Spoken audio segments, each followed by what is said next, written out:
I'm Paul Andrews, and this is the tale of how my marriage and family fell apart due to my wife's lack of personal hygiene. My ex-wife's name is Sarah Ridgway Andrews. We were set up on a blind date by mutual friends. She had just finished college and was working at First United National Bank in their associate management program, thanks to her business management degree. I had recently started at Allied Accounting and was new in town, so my coworker Steve arranged a double date. Steve and his girlfriend Brenda, who had been together for 6 months, thought Sarah and I would hit it off. Picture this, an accountant and a business intern on their first blind date. The excitement was palpable. We quickly found one common ground. Neither of us was looking for a physical encounter that night. I was more interested in her company than anything else, but she seemed wary of physical contact, hiding behind layers of clothing. Despite the awkward start, we had a stimulating conversation about our career aspirations, finding out we had similar backgrounds and ambitions. Both of us hailed from middle-income families in smaller towns, dreaming of success in our respective fields. I aimed to use my accounting skills to become an entrepreneur, while she sought stability and upward mobility in the corporate world, with occasional breaks for maternity leave. Despite her reserved demeanor, I couldn't help but imagine her blossoming into a more confident woman in the future. The evening ended with me escorting her to her apartment, where she gave me a brief, passionless hug before thanking me for the night. It beat spending Saturday evening alone with beer in my tiny apartment. Come Monday, Steve came by my office and congratulated me, saying Sarah couldn't stop talking about me to Brenda. Apparently, she wanted me to call her, just like back in junior high. Though I didn't think I'd left that much of an impression, I figured I should give her a call. After a few months of dating, I discovered the beauty hidden beneath Sarah's conservative attire. She had the figure of a Playboy playmate, with ample curves and a stunning physique. She explained how she'd concealed her looks in high school to avoid unwanted attention. But now, with me, she felt comfortable enough to reveal her true self. Despite the initial attraction, our marriage eventually crumbled due to her neglect of personal hygiene, leading to irreparable damage to our relationship and family. Through an amalgamation of fulfilling closeness and a strong personal bond rooted in admiration, trust, and mutual care, we discovered our love. Marriage and 2 children, Hannah and Miranda, were inevitable outcomes. Lovemaking remained satisfying before and after having kids. We purchased a starter home and the obligatory minivan.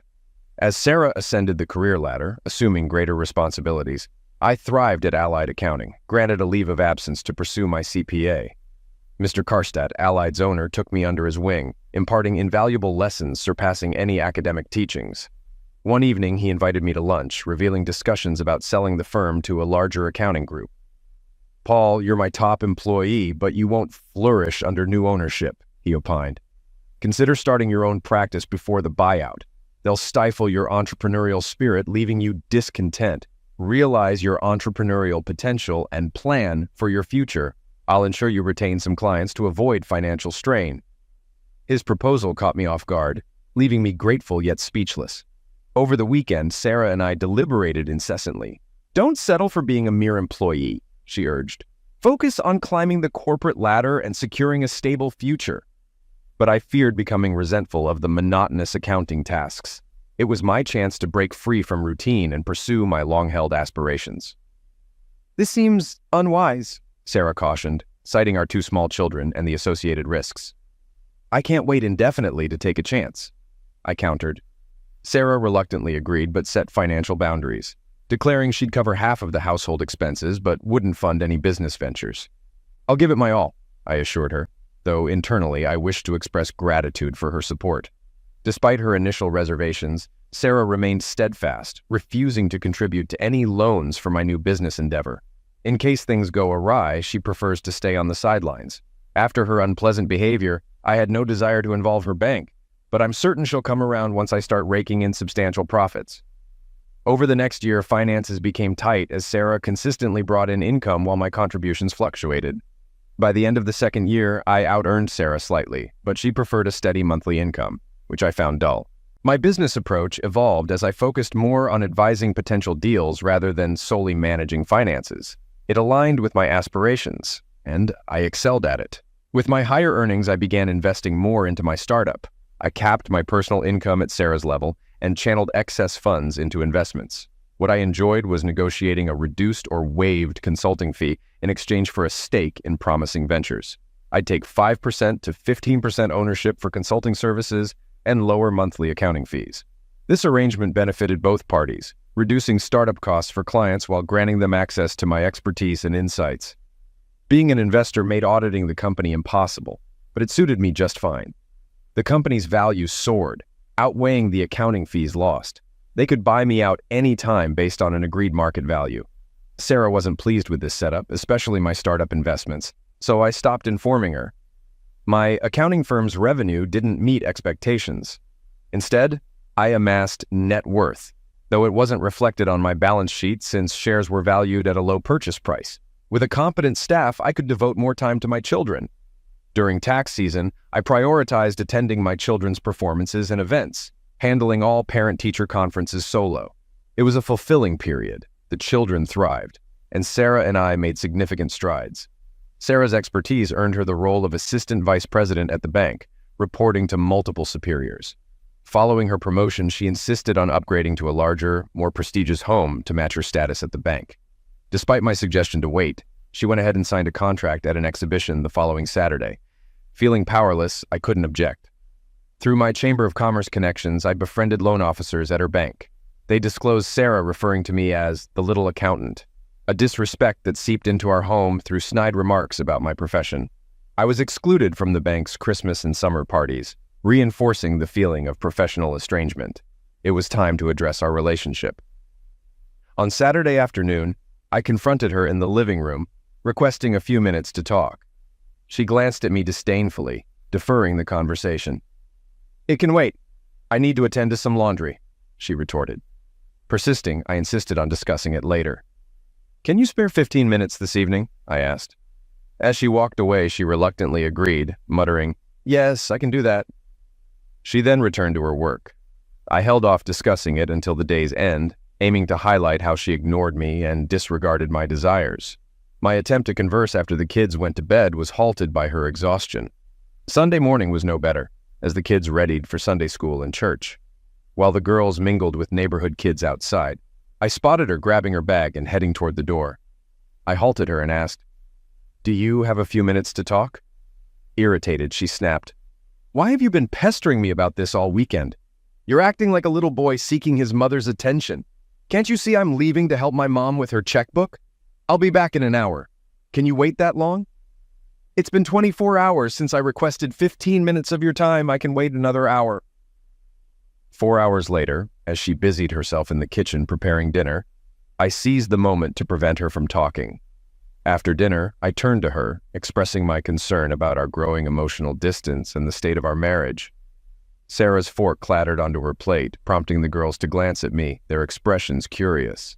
Our communication has changed, and I feel a lack of respect in our marriage. It's essential we address this before it becomes a bigger issue. Through clenched teeth, she responded, "This isn't the time or place for this conversation. Bringing it up in front of the girls surprises me." "You should feel ashamed, Sarah, for ignoring me. For the past 30 hours since I asked to talk, you've once again shut me out. Is there something I should know about?" Pushing her chair back, she took her plate to the kitchen and left the house. Well, that conversation was shorter than expected. My daughters were stunned by the confrontation. Miranda asked, "Are you and Mom getting divorced?" With tears in my eyes, I calmly reassured her, "No, honey, no one is getting divorced. Remember how you and your sister sometimes argue? Well, parents have disagreements too, but that doesn't mean we don't love each other or love you and Hannah any less. Mom didn't run away, she just went for a drive." This seemed to reassure them, but I remained unsettled. After tidying up the kitchen and doing some work in my office, I put the girls and myself to bed. I headed to the bedroom, thinking if she dislikes it, she can sleep on the sofa. It was nearly midnight when she joined me, undressed, and approached the bed. I lifted the blanket for her to join me. She nestled close and admitted, "I'm not saying I was wrong, but I'll strive to treat you with the respect I expect from my husband." I embraced her, murmuring, "That's wonderful. I aim to be the best husband for you." This temporarily eased the tension at home. A few years later, she was appointed Vice President of Regulatory Compliance, tasked with ensuring the bank adhered to FDIC, Federal Reserve, and Comptroller of the Currency regulations. Her philosophy aligned perfectly with her role. She believed no action should occur without specific approval from the governing body. This contradicted my belief that if there's no rule against it, it's legal. Clearly, this disagreement caused friction in our family. Fortunately, she remained unaware of my investments, which, though legal, wouldn't have met her approval as a fiscal official. Around this time, she began attending bachelorette parties on Tuesdays. The longer she stayed at these events, the later she returned home. Although our children were 16 and 14 years old and didn't require a nanny, they still needed parental supervision and involvement. I was consistently there for them. One Tuesday evening, I heard swearing from the master bathroom and went upstairs to investigate. She was standing at the sink, exclaiming, "Damn, damn, damn." "What's wrong?" I inquired. She growled as though I had left a mess in the sink.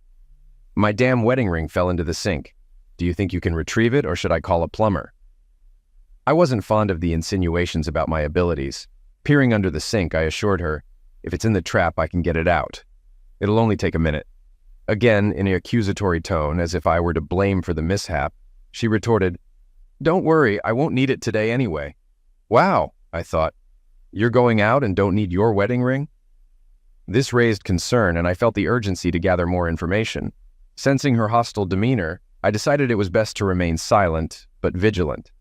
Glancing at her briefly, I noticed she had retreated to the bedroom and was donning provocative lingerie I hadn't seen before. She attempted to evade me, judging by her choice of attire. "It's just a girls' night out, like any other Tuesday, don't you remember?" she snapped, appearing frustrated by my questions. I went to the garage to fetch pliers to retrieve the ring from the siphon. However, she slipped out of the house without saying a word. Since the drain was on her side of the double sink, I had to move some of her belongings before accessing the trap. To my surprise, I found an ordinary brown box of toilet paper. Even more surprising was its contents, an enema and douching kit. What in the world? She's been complaining about irritable bowel syndrome and diarrhea, but I always thought it was just her being difficult. Since when does she need to douche? As I sorted through the contents, I noticed the enema nozzle was wet.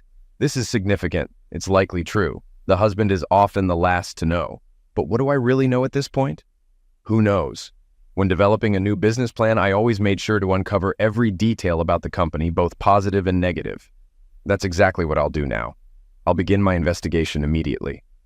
But not quite yet, as I still needed to retrieve her ring from under the sink. Maybe she'll need it, maybe not. Time will tell. I marked the spot on the floor where the brown box was placed with a pencil, curious to see if it would be moved within the next week. I also took a photo of a few items to see if she arranged them back in the box the same way I found them. She returned home around midnight, undressed, closed the bathroom door, and started showering. I tried to feign sleep, but my heart was racing if she touched my chest. She got into bed with a thud that made it seem like I had just woken up. Then I heard her giggle softly.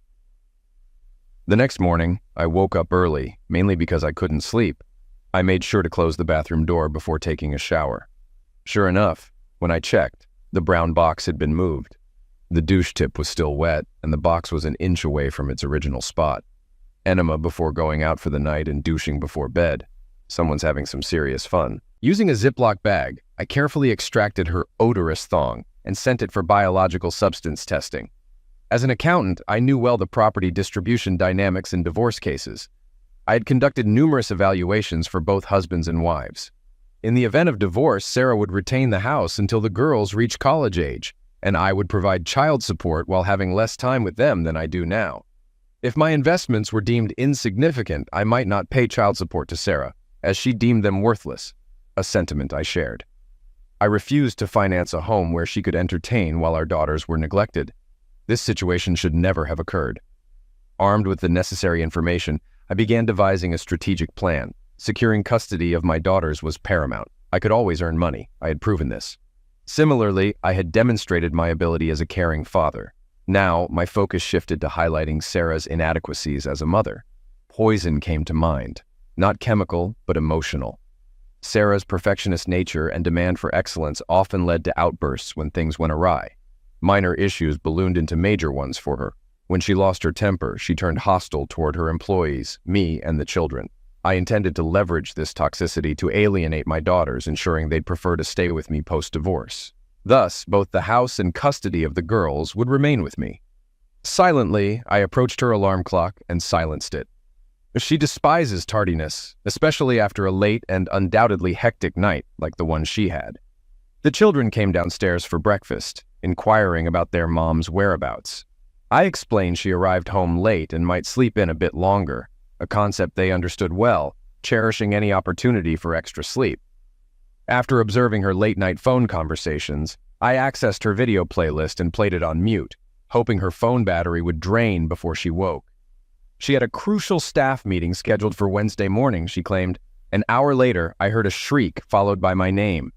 Apparently, I was to blame for her oversleeping after her late-night rendezvous. I seized the chance to escape her tirade by retreating to the garage. One of the tires on her Lexus had deflated enough to trigger the dashboard warning light, a nuisance she detests. Staring at a screen obstructed by alerts would surely drive her to madness during her commute. Hannah and Miranda also felt the brunt of her anger. Frantically rushing around the house, she attempted to dress, style her hair, and apply makeup simultaneously. Meanwhile, in the garage, I adjusted the door settings to prevent it from opening, subtly ensuring she wouldn't notice until she tried to leave and found the door unresponsive. She forcefully collided with the garage door, causing the two lower panels to buckle. The three of us approached the door, witnessing, but not hearing a woman in distress, pounding the steering wheel as she maneuvered the Lexus forward. I straightened the damaged panels and lifted the door, emitting a grating squeal. Sarah stormed out of the garage, narrowly avoiding a mailbox. This promises to be more amusing than anticipated. I wonder how she'll react when she tries to contact the office with her dead cell phone. The less I'm involved, the better. I embraced Hannah and Miranda, assuring them, "Mom's a bit stressed right now. She'll feel better when she gets home tonight. She still loves you, but not so much me." Afterward, all three of us shared a laugh. The alarm clock in our bedroom was now set at its highest volume. I allowed her to confirm the alarm was set. Unlike my wife, I arrived promptly to work this morning. My employees always appreciate it when I enter the office whistling. My good spirits persisted until 10 a.m. When my cell phone vibrated so loudly it nearly toppled off the table, I thought, well, I suppose it's my dear wife calling. "Good morning, dear," I managed to say before a barrage of profanity ensued. A shrill voice emanated from the phone. "You need to get your backside over here and fix my tire. I nearly died driving this hazardous car. If you had let me take the Mercedes I wanted, we wouldn't be dealing with this now." "Take it easy," I replied casually. "You have aita insurance. Just give them a call and they'll handle it." "Freak you," was her retort. Since the morning unfolded smoothly, I informed my assistant that I had a few errands to run and would return after lunch. First on my agenda was visiting a security store to purchase small cameras for the house and a concealed voice recorder for her purse. It was crucial for me to gather intelligence on my adversaries and their activities. Upon returning home, I proceeded to install cameras in the living room and our bedroom. Although I made the garage panels functional, they bore the scars of the recent incident. They broadcasted some nonsense about a careless driver backing into us, much to the amusement of our neighbors. Upon resuming work, I meticulously reviewed all my personal banking and investment records. We shared only one joint credit card, which I promptly canceled. As for our joint bank account designated for household expenses, I left it open, but made a mental note to ensure that half of my income was deposited into it every payday. As usual, I arrived home before Sarah, preparing dinner as I heard the garage door groan open. Sarah's entrance was more forceful than the FBI's, startling both girls at the kitchen table who screamed. Approaching me menacingly, Sarah muttered, "I've had the worst day ever. I'm going upstairs for a bath." The girls and I had a subdued dinner, speaking in hushed tones like clandestine children. Upon ascending the stairs, I offered Sarah dinner, only to have her hurl a bar of soap at me and snarl, "If I wanted dinner, I would have told you. Now leave me alone." It was the perfect opportunity to discreetly slip a recorder into her purse while making a small incision. I retired to the living room sofa, avoiding sharing a bed with her to evade the deafening blare of her alarm clock the next morning. The eruption of the latest rap hit from the alarm clock radio, punctuated by Sarah's expletives followed by the girls' screams, echoed throughout the house. It seemed unlikely that even the most vociferous U.S. Marine sergeant could rival the morning clamor in my household. While Sarah was preoccupied in the bathroom, I seized the chance to apply dark brown grease from my lawnmower onto the seat of her car in the garage. After she unknowingly sits on this lubricant during her commute to work, others might assume she had an embarrassing accident, this time literally, not figuratively. We received a similar dose of her anger and frustration as the previous night. To add credibility and ensure there was someone to blame, I also smeared the skirt she wore the day before. Her assistant Linda, married to one of my friends, phoned me to recount how Sarah discovered the stained skirt. She warned that Hurricane Sarah was brewing, and everyone should brace themselves. In the following days, I ceased tormenting her, but various mishaps continued to occur. For instance, one of her diamond earrings vanished from the table, and her dress from last Tuesday inexplicably had a red wine stain. The lining of her favorite shoes began to peel off thanks to my knowledge of where she kept her password book. Numerous sites she frequented denied her access whenever she drove her Lexus, turned a corner, or hit the brakes. A ball bearing would mysteriously roll around in her car door every day. Minor annoyances plagued her. It was like end of life by 1,000 cuts, and we were now at the 500th cut. Then came the ultimate test. On Tuesday after work, she returned home to change for a bachelorette party, not uttering a word to anyone in the house. She ensured the bathroom door was locked before undressing, repeating the same routine as the previous Tuesday, including the presence of the wet enema tip. The only difference was that I tracked her movements using her mobile phone's locator. According to the locator, her first stop that evening was Bonefish Grill. From there, she headed to the dance bar, O'Hara's. I wasn't concerned about her activities in the club. My focus was on who she left with. Observing her movements from the house, I followed her to O'Hara's. As I finished my coffee in the parking lot, I spotted Sarah exiting the bar holding hands with a man. They embraced and kissed passionately before parting ways. He drove off in his car, with Sarah following. I trailed them for a block before letting the locator do its job. The two ended up at Motel Number 6 near the highway. From afar, I watched as they entered a room with an exterior entrance. Anticipating they'd be there for a while, I noted down her boyfriend's car make, model, and license plate. In the dimly lit parking lot, I deflated the driver's side front tire enough to trigger a low-pressure alert on the dash. Spotting a nearby truck, I smeared grease on its windshield, knowing she'd turn on the wipers upon discovering the mess, rendering the windshield temporarily unusable. It'll be intriguing to hear what's recorded on the voice recorder in her purse tomorrow. The information I needed will now be within my reach, and I'm only halfway to my goal of exposing her.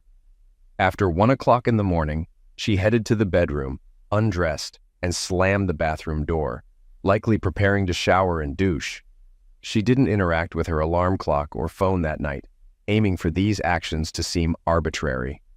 A few hours later, while she was already snoring, I got out of bed, retrieved the recorder from her purse, loaded it into my laptop, charged it, and returned it to her purse. The next morning, when Sarah and the girls were out, I listened to the recording. Despite the noise at dinner and the club, the voice recorder effectively captured their activities. At Motel 6, I learned her boyfriend's name was Keith, and they shared mutual enjoyment. I also discovered that they frequented bashes every Tuesday night and indulged in stays at the Hyatt every other Thursday during business hours. Sarah took her turn booking a room there, and they chuckled at the obliviousness of the conservative bank president. They charged luxury escapades at the Hyatt to their corporate cards. Since the bank's headquarters neighbored the Hyatt, they often utilized its facilities to meet with bank personnel from other cities. So when do you plan to divorce your accountant husband? Right after my daughter Miranda heads off to college. I adore my girls, but I'd rather not spend my prime years chasing soccer balls with them. He's the world's best mom, and I'm grateful for that. I have more time to be with you here. I don't know why, but I just can't stand being around him anymore. I've tried everything to make him more successful, but he's content being an average guy with no aspirations. He's just squandering his life away. If you dislike him so much, why not divorce him now, get alimony, and spend more time with me? Chuckling, she replied, if I divorced him and received alimony, I'd still have to cover childcare, a maid, and a cook. Now my pushover does it all for free and adds money to our joint account. I don't have to cover as many household expenses. Plus, I can squirrel away a significant portion of my salary where he won't find it in the divorce. I use it for household expenses while building my secret stash. Talking about divorces, when do you plan to end things with your cold wife? That's set in stone, my dear. She insisted on a prenup before we got married. I agreed only after we included a 20-year validity period. 3 more years, and I'll get half of her multi-million-dollar stock portfolio. Chuckling, she remarked, you see, the timing is perfect. Your prenuptial agreement expires right around the time Miranda heads to college. Then we can both move on. After hearing this exchange, I couldn't believe there were such selfish and deceitful individuals on this planet. You know what? They're made for each other.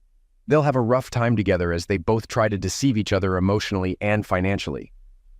They expressed concern for their safety. To mitigate risk, they took turns reserving a room at the Hyatt Hotel every other week to avoid any pattern. Before departing, she ensured all tires were intact and the garage door was left open. Nonetheless, her contemptuous and disrespectful behavior remained evident to both myself and the girls. As anticipated, the test results confirmed the presence of biological substances on those undergarments. With ample evidence in hand, I instructed my lawyer, Jeff Green, to initiate divorce proceedings, seeking full custody of the girls due to my primary caretaking role. Given their mother's conduct, it seemed unlikely the girls would even desire to maintain contact with her. Jeff cautioned, "I'll include this, but it won't be easy. I proposed a division of the house until it sells, with each of us retaining our respective investments and retirement funds after both girls depart for college. By aligning my taxable income with hers, neither of us would owe child support, while she would be responsible for regular childcare expenses, including college tuition. We'd saved enough for tuition, housing, books, and meals, but not for extracurricular activities." Upon her transition to full-time vice president, she enrolled in the bank's deferred compensation program. I decided to leave this account untouched unless she sought my partnership investment, using her deferred compensation as leverage against her demands. In anticipation of the divorce, I began relocating important items from the house to storage and backed up my computer daily to an external hard drive, ensuring it was kept separate. While I intended to retain the house, I wasn't sure how Sarah would react upon receiving the summons. Following my lawyer's advice, I hired a private investigator to identify Keith and his place of employment, providing him with the license plate number to expedite the search. Annually, toward the end of the third quarter, the bank commences its budgeting process for the upcoming year. Employees fill out questionnaires, and each department reassesses its work and budget. To conclude, the senior management team hosts a formal dinner and dance program at the Hyatt Hotel, a black tie event attended by senior executives and their spouses, many of whom book rooms at the hotel. Sarah had mentioned this event to me years ago, but by the time she gained membership in this group, I was deemed unworthy. She frequently reminded me of this event, believing it might spur me to greater success, but I was indifferent. I had grown weary of these individuals. Nearly daily, I scoured her closets and drawers for further evidence of her infidelity. A week before the event, I discovered a new shoebox tucked away in the farthest corner of her closet, a pair of trendy Jimmy Choo evening shoes. With no receipt, I turned to Google and discovered they cost over $1,000. With the meeting just days away, I pondered how to respond. Initially, I considered swapping her elegant shoes with worn-out yard boots or a pair of Crocs. Instead, I opted to take the shoes to a shop, where I delicately adjusted the tall, slender heels by turning them slightly sideways in a bench vise. Afterward, the shoes were carefully rewrapped and returned to their original location. Discovering her brown box provided me with a lesson in handling delicate items. The day before the event, the investigator summoned me to his office with crucial information. Seated, he disclosed that her paramour was Keith Miller, a senior loan officer at Sarah's bank. This revelation had potentially severe repercussions for their careers. Although they didn't report to each other, Sarah's primary duty involved ensuring compliance within the credit department, alongside the bank's strict policy against inter-employee relationships. They were skating on thin ice. "Excellent intel," I acknowledged. "And could you arrange for some cameras to be installed at the senior management meeting at the Hyatt on Friday night?" Armed with a photo of Sarah, I requested footage of her movements and dancing. We both rejoiced as he received another check, and I obtained truly reliable information to cement our case. The footage from Friday night was uproarious, so much so that the detective chuckled throughout our viewing. Sarah staggered as if intoxicated, her weight pressing heavily on the slightly tilted heel, causing her to stumble into tables and chairs, even toppling 2 bottles of wine at one point. I intend to submit the footage to America's Funniest Home Videos once Sarah signs the release.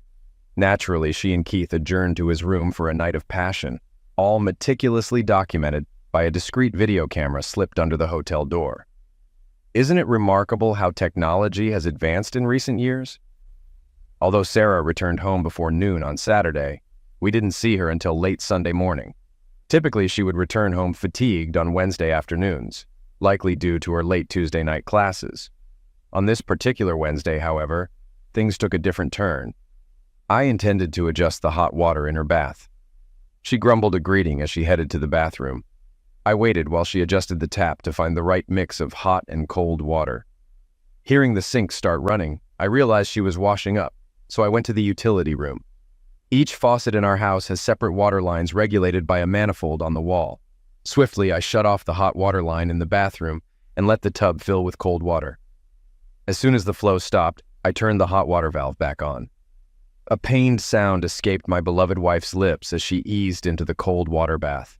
Bubbles made it slippery, causing her to struggle for a grip. Rushing to her aid, I found her tearing the towel rack off the wall in an attempt to escape. I had to crawl back under the cold water, struggling to stifle laughter as I finally freed her, drenched and trembling. Frustrated by the absence of hot water, she slapped me. Both girls heard her distress and rushed in, witnessing their undressed mother's meltdown. Blaming them, she sent them away in tears despite their protests of innocence. It's even worse than I anticipated. I never expected her to lash out at them, especially not like that. I made a serious error in gauging where her anger would be directed. Then she turned her attention to me. "What the hell are you staring at, goat? Fix my bathtub. Can't you manage one simple task in this house?" Leading her to the bathtub, I restored the hot water. She was seething. I took her hand, let the hot water run over it, and remarked, "Plenty of hot water now?" After a few moments of silence, I excused myself and took the girls out for dinner elsewhere. Forget the meal I was preparing. The girls were in tears, so I pulled over a few blocks away to comfort them. I told them, "I'm truly sorry you had to endure that outburst. You don't deserve it. You're amazing kids, and I'm so proud of you. Please forgive your mother for her behavior, and forgive me for letting it happen. Forgive me." This seemed to soothe them and reminded me to be cautious in how I distanced us from Sarah. It was too enjoyable to torment her. By the time we returned home, it was bedtime. I left the kitchen as it was and settled on the sofa in the living room. In the dead of night, I sensed a presence, as if something ominous was approaching. And there she was. Sarah stood before me, and all I could manage was a feeble yes. She simply stood there. Finally, she spoke. "I shouldn't have yelled at the girls like that. It's not their fault. I must have turned the wrong knob. I've been overwhelmed and upset about so many things lately. Flat tires, garage doors, malfunctioning shoes. Every little annoyance feels like the end of the world. I need to get my life back on track." With that, she turned and ascended the stairs. I think that was all she needed to say. The next week, I received an unexpected gift. A business partner had a 2-bedroom apartment in Breckenridge, Colorado, and wondered if I'd like to rent it. It happened to be the week between Christmas and New Year's, and although the lease was for a year, the tenants had to back out. So my friend put down a deposit and offered it to me at half price. I said I'd get back to him. The girls were still down after their mother's outburst. Sarah apologized, but her harsh words lingered in their minds and hearts. I asked if they'd join me for a skiing trip in Breckenridge. They eagerly agreed, rushing over to hug and kiss me. That night, I booked round-trip plane tickets to Denver for the 4 of us. It was my final attempt to salvage our marriage by spending time together as a family. I paid extra for the option to cancel the tickets. When Sarah returned home, cleaned up, and dressed for dinner, I asked one of the girls to invite her to join us on the ski trip. They picked Hannah, knowing she couldn't keep quiet. "Mom, Dad rented a 2-bedroom apartment in Breckenridge for the week after Christmas. Can you find time to come with us? It'll be so much fun." Sarah smiled, but then grew thoughtful. What was she thinking? I wasn't sure. Then her eyebrows lifted and a smirk crossed her lips. "I'd love to, honey, but it's year-end, and it's crucial for the bank to balance everything by December 31st. I need to stay in the city. I'm really sorry." I was sorry, too. Sorry that Hannah felt let down. Sorry that Sarah declined with such a flimsy excuse. Compliance has nothing to do with a bank's year-end financials. Not at all. You don't need to be a financial expert to know that. The reason for her raised eyebrows and smirk? She saw it as a chance to spend 7 nights in our bedroom with that idiot Keith. The next week, my private investigator upgraded the cameras to Wi-Fi so I could monitor them in real time. While I was in Colorado, there was a scene unfolding at home that I was eager to witness. Not the adulterous rendezvous, but something else. On the day of our departure, I treated her enema tip with jalapeno pepper juice. If she wanted a spicy encounter, she was in for it. Before leaving for the airport, Sarah was a cordial mother, offering well wishes and hugs. I appreciated the brief affection and reciprocated with an "I love you, Sarah," to which she quickly replied, "I love you too." The plane and rental car rides were uneventful. Hannah and Miranda, excited by their first visit to the Rockies, rushed to the deck to savor the view and pine scent. Meanwhile, I set up my computer to access the Wi-Fi camera at home. As expected, Sarah arrived around 6 in the evening and headed straight for the bathroom. I wasn't interested in watching their bedroom antics. I focused on the landing, living room, and kitchen. Suddenly, Sarah stumbled downstairs, shrieking in agony. It appeared she had discovered the jalapeno-tainted enema, her face flushed red with pain.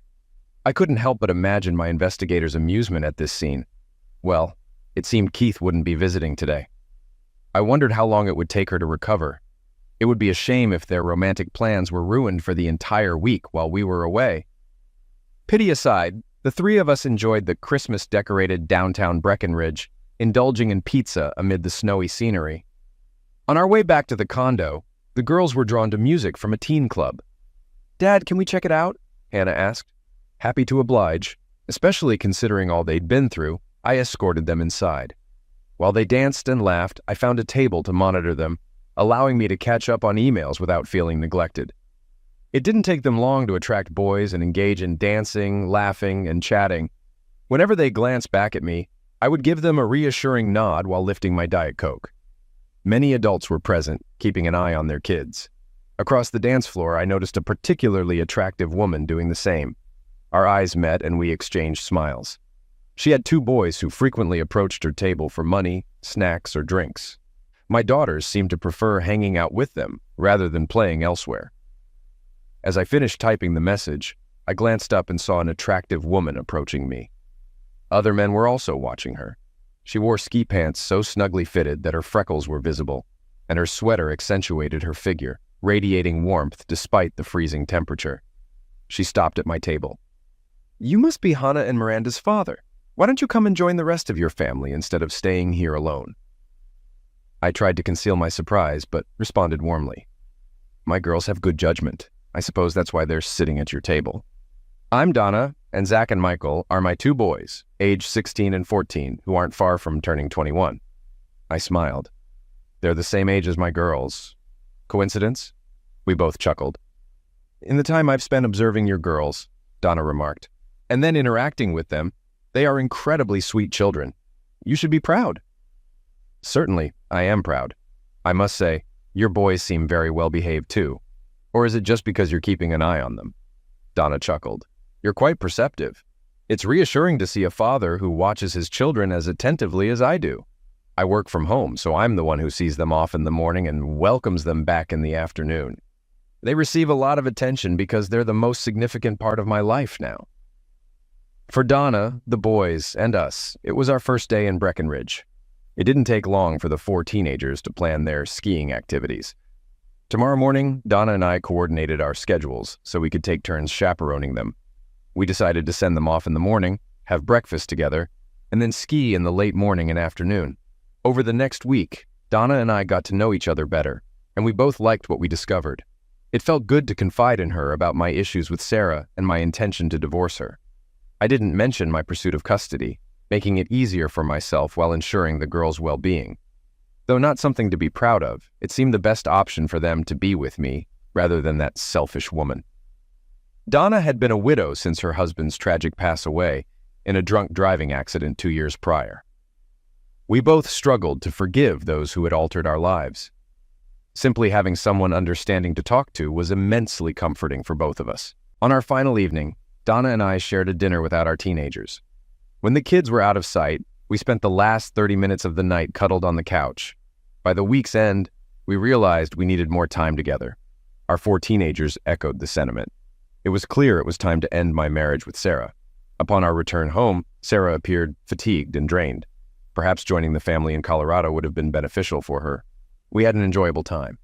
After witnessing my wife's behavior on our first night in Colorado, I felt no need to monitor the happenings in my house. It held no significance for me. I instructed Jeff to handle all the paperwork and submit it to the bank. The girls reacted to news of our divorce as anticipated. They observed the deterioration of my relationship with Sarah over the past 6 months. Contrasting my interactions with Donna to the bitterness between me and their mother, Hannah broached the main topic. What will become of Miranda and me now? Where will we go? I embraced them both and reassured, since the day you were born, you've been my entire world, and that won't change for the rest of my life. In the divorce proceedings, I requested full custody of both of you, and will remain in this house as a family. You'll attend the same school and keep your friendships intact. I'll continue to cook for you and provide support. You'll have the freedom to see your mother as often as you wish, I explained further. During the divorce proceedings, you'll have a say in who you choose to live with. The one who gains custody will also keep the house until both of you finish college. The decision will be yours to make. Just remember, no matter who you choose to live with, both your mom and I love you. Regardless, you'll stay in this house and attend your current school. Don't feel pressured to decide now. You have plenty of time before making that important choice. For now, take my car and go out to dinner so Mom and I can have a private conversation.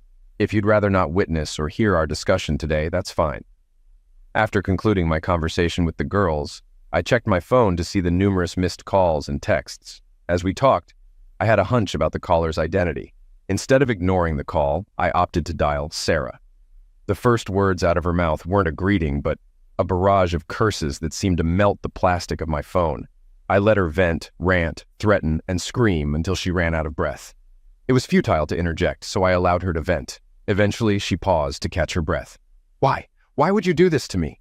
Don't you love me anymore, especially after everything I've done for you and the girls? Why won't you come home so we can talk this out? With a click, the call ended abruptly. She must have been on her way over before I could fully process the situation. Bursting through the door, she approached me with an angry growl, demanding, "Why?" I responded calmly, "You've been seeing Keith Miller behind my back every Tuesday night for who knows how long. Did you really expect a different outcome? I offered you a chance to start fresh by moving to Colorado. But you've chosen Keith over your family, and now you must face the consequences. Sarah, you need to gather your belongings and move out. Find temporary accommodation in a hotel while we figure things out. I won't resort to burning your belongings in the yard today, but you're free to see the girls whenever you wish. Once you're settled, consult with a lawyer to understand the terms of the divorce I'm offering. It seems fair to me, but ultimately you need to decide what you want to do. In the meantime, please refrain from contacting me except for coordinating visits with the girls or retrieving your belongings. From now on, our discussions will solely revolve around the divorce." Retreating to my office, I shut the door and listened to the sound of suitcases being dragged across various surfaces. What I didn't hear was crying, which was disheartening. I knew I never wanted to reconcile with her, and it seemed the feeling was mutual. Changing the locks, resetting codes, and passwords came next on my agenda. Sarah was furious throughout the divorce proceedings. It wasn't out of lingering love or a desire to salvage the family. It felt more like she wanted to portray herself as the one who had the upper hand, not the other way around. She wanted everyone to believe that she had kicked out the inadequate accountant, not the other way around. She felt professionally embarrassed by the divorce filing. Neither of us had any interest in marriage counseling. Our relationship was beyond repair. The warmth and affection we once shared had long since evaporated. I considered myself fortunate to be able to proceed with the divorce, unlike many other men. Hannah and Miranda opted to live with me, seeing their mother only sporadically. They grew uncomfortable with her probing questions about me and whether I missed her. My interactions with her were minimal, and I often made myself scarce during her visits with the girls. Sarah harbored such disdain for me and my small accounting firm that she wanted no part of it. She sought to retain her 401k account and deferred compensation funds, believing I was unaware of them. She bore the expenses of childcare, and her health insurance from the bank was superior to mine. I chose not to disclose my knowledge of her affairs at the Hyatt. It was a card I intended to play later. She took with her the furniture she deemed stylish, leaving us three with what remained. Strangely, she left behind all the family photos as though they were shrines dedicated to her. I'm certain she had undisclosed funds stashed away, but it didn't concern me. My focus was on my children and my business, with everything related to her taking a back seat. An anonymous sender circulated videos of Keith engaging in carnal activities with Sarah, his wife, resulting in a surge in legal expenses across the city. Traders convened in an upscale apartment in a trendy neighborhood, leaving me curious about their dynamics beyond their carnal escapades. Following the divorce, I invited Donna and her sons over for the weekend. While we refrained from closeness to set a good example for our children, We still shared affection through kissing and embraces. Donna served as the perfect remedy to help me move past the bitter end of my marriage. We both understood the trajectory of our relationship, and she already had accommodations sorted. With two 16-year-olds under our roof, we remained vigilant, ensuring they received the attention they needed. Donna, a registered nurse who worked remotely for a health insurance company handling medical claims, found a fitting office space in my home. A year later, I tipped off a friend working for a CPA firm, auditing a bank about two senior employees misusing bank credit cards for personal activities during work hours. The subsequent audit prompted their dismissal, and the bank pursued legal action against Sarah and Keith, impacting their employment prospects in the banking sector nationwide. Facing financial woes, Keith's situation worsened as he anticipated significant financial obligations toward his wife and children upon re-entering the workforce. Sarah, now employed as a paralegal at a divorce law office, draws from her personal experiences to assist clients grappling with similar issues. Despite counseling others on divorce matters, she privately reflects on the downfall of her own marriage, grappling with feelings of regret and unrealized aspirations.